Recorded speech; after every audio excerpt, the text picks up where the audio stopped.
Sentiment analysis. So personally, I think that sentiment analysis is valuable, but at the same time, it's not substantial enough to be a standalone type of analysis that you can base your forex decisions on.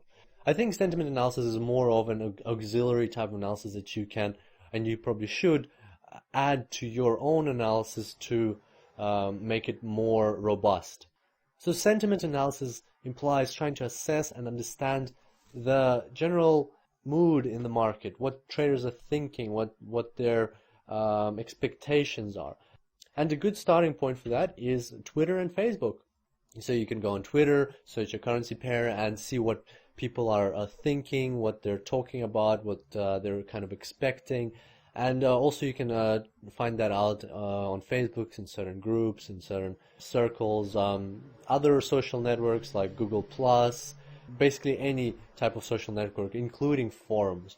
Why it's important? Well, because at the end of the day, people make transactions in the market, and it matters what people think, especially when it's a lot of people thinking up. You know how ideas can be viral sometimes, and something can pick up out of nothing, like somebody says the euro is going up, and then just spreads very quickly across Twitter, and everybody starts feeling that way, and then in a matter of an hour or so, you actually see the euro going up.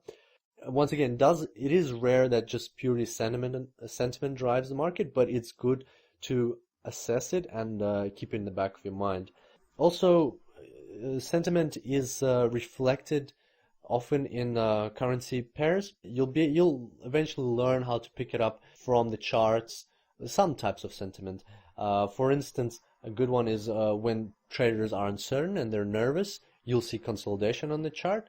So the price amplitude will be reducing substantially. And moreover, we'll actually witness some of these situations in our live trading on a real account in the further sections of this course.